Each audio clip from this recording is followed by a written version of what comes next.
I'm a storyteller, and I would like to tell you a few personal stories about what I like to call the danger of the single story. I grew up on a university campus in eastern Nigeria. My mother says that I started reading at the age of 2, although I think 4 is probably close to the truth. So I was an early reader, and what I read were British and American children's books. I was also an early writer. And when I began to write at about the age of 7, stories in pencil with crayon illustrations that my poor mother was obligated to read, I wrote exactly the kinds of stories I was reading. All my characters were white and blue-eyed. They played in the snow. They ate apples. And they talked a lot about the weather, how lovely it was that the sun had come out. Now, this despite the fact that I lived in Nigeria. I had never been outside Nigeria. We didn't have snow. We ate mangoes. And we never talked about the weather because there was no need to. My characters also drank a lot of ginger beer because the characters in the British books I read drank ginger beer. Never mind that I had no idea what ginger beer was. And for many years afterwards, I would have a desperate desire to taste ginger beer. But that is another story. What this demonstrates, I think, is how impressionable and vulnerable we are in the face of a story, particularly as children. Because all I had read were books in which characters were foreign, I had become convinced that books, by their very nature, had to have foreigners in them and had to be about things with which I could not personally identify. Now, things changed when I discovered African books. There weren't many of them available, and they weren't quite as easy to find as the foreign books. But because of writers like Chinua Achebe and Kamaralaye, I went through a mental shift in my perception of literature. I realized that people like me, girls with skin the color of chocolate, whose kinky hair could not form ponytails, could also exist in literature. I started to write about things I recognized. Now, I loved those American and British books I read. They stirred my imagination. They opened up new worlds for me. But the unintended consequence was that I did not know that people like me could exist in literature. So what the discovery of African writers did for me was this. It saved me from having a single story of what books are. I come from a conventional middle-class Nigerian family. My father was a professor. My mother was an administrator. And so we had, as was the norm, live-in domestic help who would often come from nearby rural villages. So the year I turned 8, we got a new houseboy. His name was Fide. The only thing my mother told us about him was that his family was very poor. My mother sent yams and rice and our old clothes to his family. And when I didn't finish my dinner, my mother would say, "Finish your food. Don't you know people like Fide's family have nothing?" So I felt enormous pity for Fide's family. Then one Saturday, we went to his village to visit. And his mother showed us a beautifully patterned basket made of dyed raffia that his brother had made. I was startled. It had not occurred to me that anybody in his family could actually make something. All I had heard about them was how poor they were, so that it had become impossible for me to see them as anything else but poor. Their poverty was my single story of them. Years later, I thought about this when I left Nigeria to go to university in the United States. I was 19. My American roommate was shocked by me. She asked where I had learned to speak English so well and was confused when I said that Nigeria happened to have English as its official language. She asked if she could listen to what she called my tribal music and was consequently very disappointed when I produced my tape of Mariah Carey. She assumed that I did not know how to use a stove. What struck me was this. She had felt sorry for me even before she saw me. Her default position toward me, as an African, was a kind of patronizing, well-meaning pity. My roommate had a single story of Africa, a single story of catastrophe. In this single story, there was no possibility of Africans being similar to her in any way, no possibility of feelings more complex than pity, no possibility of a connection as human equals. I must say that before I went to the US, I didn't consciously identify as African. But in the US, whenever Africa came up, people turned to me, never mind that I knew nothing about places like Namibia. But I did come to embrace this new identity, and in many ways I think of myself now as African, although I still get quite irritable when Africa is referred to as a country, the most recent example being my otherwise wonderful flight from Lagos 2 days ago, in which there was an announcement on the Virgin flight about their charity walk in India, Africa, and other countries. So after I had spent some years in the US as an African, I began to understand my roommate's response to me. If I had not grown up in Nigeria, and if all I knew about Africa were from popular images, I too would think that Africa was a place of beautiful landscapes, beautiful animals, and incomprehensible people fighting senseless wars, dying of poverty and AIDS, unable to speak for themselves, and waiting to be saved by a kind white foreigner. I would see Africans in the same way that I, as a child, had seen Fide's family. This single story of Africa ultimately comes, I think, from Western literature. Now, here's a quote from the writing of a London merchant called John Locke, who sailed to West Africa in 1561 and kept a fascinating account of his voyage. After referring to the black Africans as beasts who have no houses, he writes, "They are also people without heads, having their mouths and eyes in their breasts." Now, I've laughed every time I've read this, and one must admire the imagination of John Locke. But what is important about his writing is that it represents the beginning of a tradition of telling African stories in the West, a tradition of sub-Saharan Africa as a place of negatives, of difference, of darkness, of people who, in the words of the wonderful poet Rudyard Kipling, are half devil, half child. And so I began to realize that my American roommate must have, throughout her life, seen and heard different versions of this single story. As had a professor who once told me that my novel was not authentically African. Now, I was quite willing to contend that there were a number of things wrong with the novel, that it had failed in a number of places, but I had not quite imagined that it had failed at achieving something called African authenticity. In fact, I did not know what African authenticity was. The professor told me that my characters were too much like him, an educated and middle-class man. My characters drove cars. They were not starving. Therefore, they were not authentically African. But I must quickly add that I, too, am just as guilty on the question of the single story. A few years ago, I visited Mexico from the US. The political climate in the US at the time was tense, and there were debates going on about immigration. And, as often happens in America, immigration became synonymous with Mexicans. There were endless stories of Mexicans as people who were fleecing the healthcare system, sneaking across the border, being arrested at the border, that sort of thing. I remember walking around on my first day in Guadalajara, watching the people going to work, rolling up tortillas in the marketplace, smoking, laughing. I remember first feeling slight surprise, and then I was overwhelmed with shame. I realized that I had been so immersed in the media coverage of Mexicans that they had become one thing in my mind, the abject immigrant. I had bought into the single story of Mexicans, and I could not have been more ashamed of myself.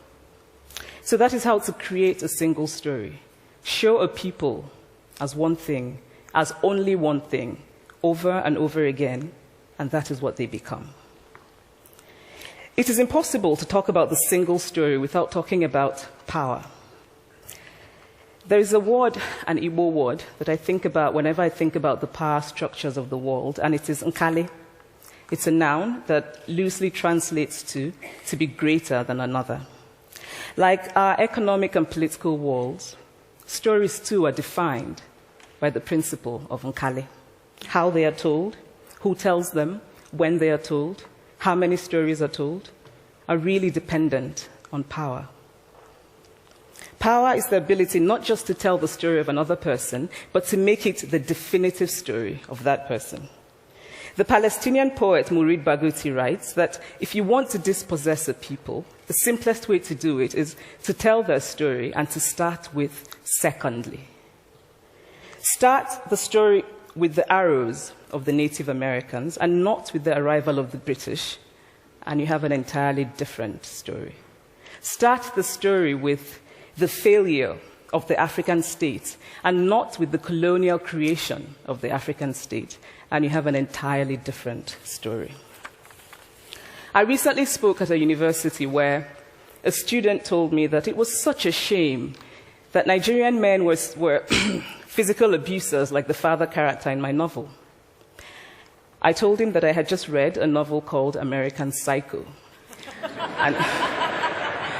and that it was such a shame that young Americans were serial murderers.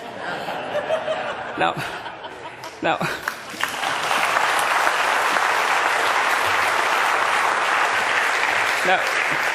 obviously, I said this in a fit of mild irritation, but it would never have occurred to me to think that just because I had read a novel in which a character was a serial killer, that he was somehow representative of all Americans.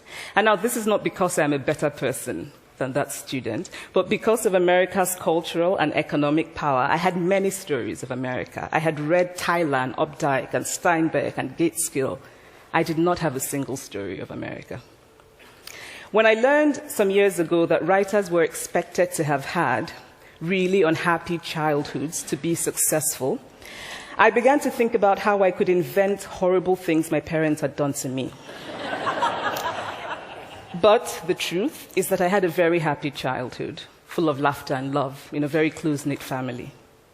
But I also had grandfathers who died in refugee camps. My cousin, Polly, died because he could not get adequate health care. One of my closest friends, Ukuloma, died in a plane crash because our fire trucks did not have water. I grew up under repressive military governments that devalued education so that sometimes my parents were not paid their salaries. And so as a child, I saw jam disappear from the breakfast table. Then margarine disappeared. Then bread became too expensive. Then milk became rationed. And most of all, a kind of normalized political fear invaded our lives. All of these stories make me who I am. But to insist on only these negative stories is to flatten my experience and to overlook the many other stories that formed me. The single story creates stereotypes. And the problem with stereotypes is not that they are untrue, but that they are incomplete.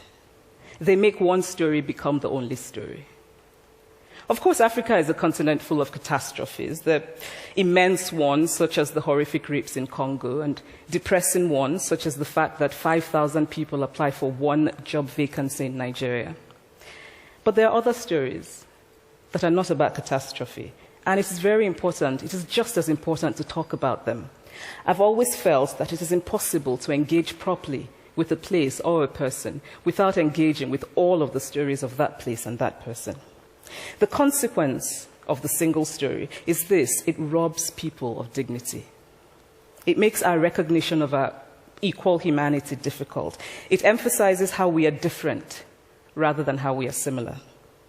So what if before my Mexican trip, I had followed the immigration debate from both sides, the US and the Mexican?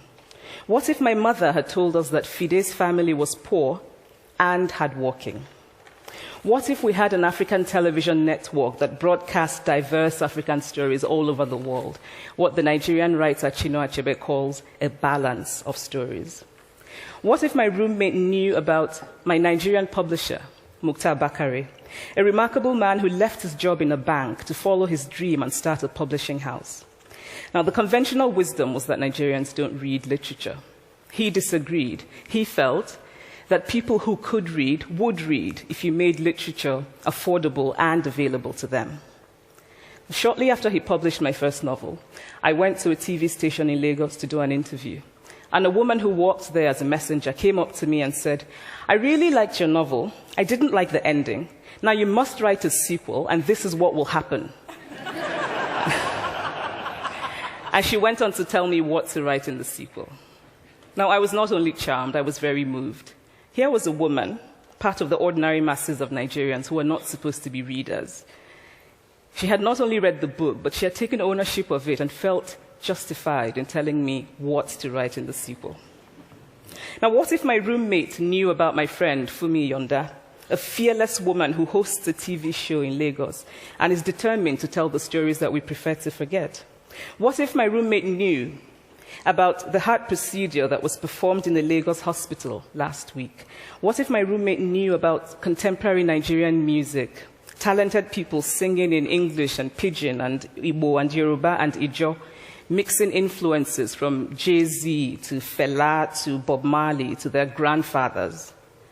What if my roommate knew about the female lawyer who recently went to court in Nigeria to challenge a ridiculous law that required women to get their husband's consent before renewing their passports? What if my roommate knew about Nollywood, full of innovative people making films despite great technical odds? Films so popular that they really are the best example of Nigerians consuming what they produce. What if my roommate knew about my wonderfully ambitious hair braider who has just started her own business selling hair extensions?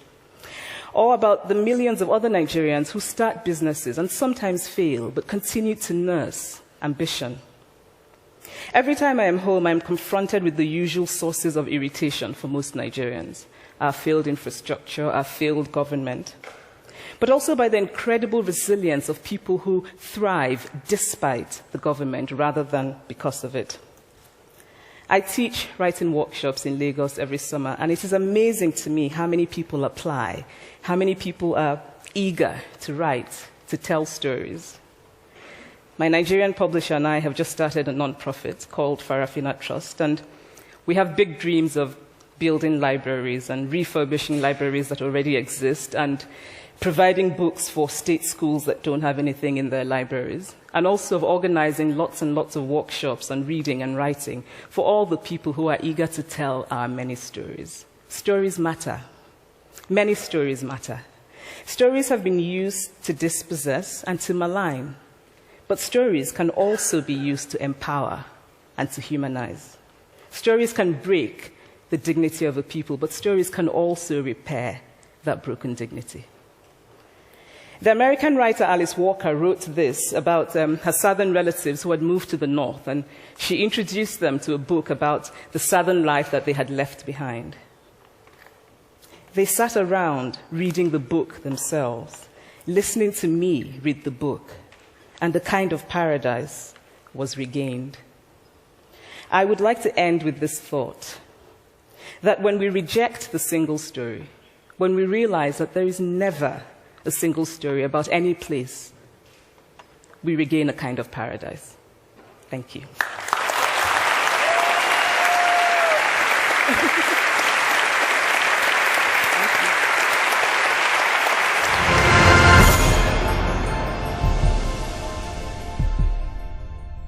Thank you.